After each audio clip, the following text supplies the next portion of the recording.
वे कपड़ा पहनना स्वतंत्रता है, भोजन कुछ भी करो ये स्वतंत्रता है, नंगे चित्र देखो ये स्वतंत्रता है। तब फिर ये मानसिकता बदलेगी कैसे?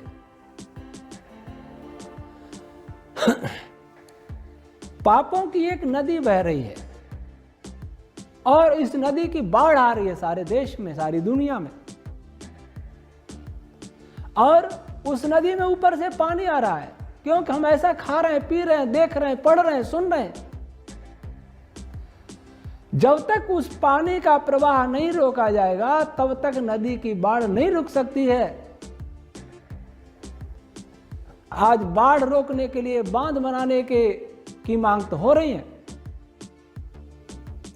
लेकिन पानी नदी में ना आवे इसके लिए कोई विचार नहीं कर रहा।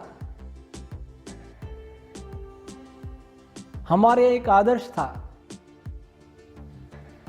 कन्या गुरुकुल में महर्षि दयानंद सरस्वती जी ने सत्यार्थ प्रकाश में लिखा, 5 वर्ष का बालक भी प्रवेश न करे। और बच्चों के गुरुकुल में 5 वर्ष की कन्या भी प्रवेश न करे, ये आदर्श था, ये ऋषि दयानंद का आदर्श था। लेकिन आज सहशिक्षा एक फैशन बन गया है। और सरकारी विद्यालयों, प्राइवेट विद्यालयों की बात क्यों करें? आज कथित धार्मिक जगत में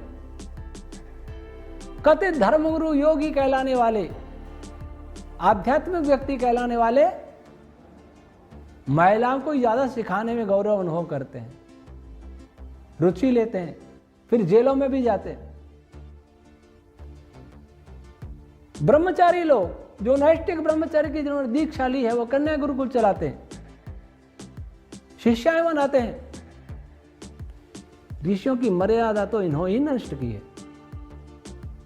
जब ये नष्ट करेंगे तो हम किस सरकार को, किस राजनीतिक पार्टी को, किस मैकाले भक्त को हम कहेंगे सह शिक्षा न होनी चाहिए? जब ब्रह्मचारी कन्या को पढ़ा सकता है तो छात्र छात्रा साथ में क्यों नहीं पढ़ सकते? पाप सर्वत्र है।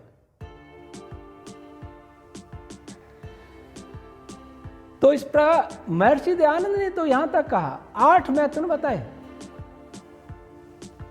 कोई बालक किसी बालिका के चित्र को घूर कर देख नहीं सकता, बातचीत करना तो दूर की बात है।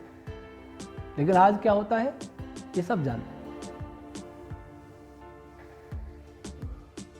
वैदिक धर्म तो यह भी कहता है कि पति पत्नी उनके भी मर्यादित संबंध हो केवल संतान के लिए। इस ऊंचे आदर्श वाली जो वैदिक व्यवस्था थी वो कहां गई? आज उसी देश में यह क्या हो रहा है? तो इस प्रकार की घटनाओं को रोकने के लिए हमें संस्कारों को बदलने का प्रयास भी करना पड़ेगा और कठोर दंड की व्यवस्था भी करनी पड़ेगी।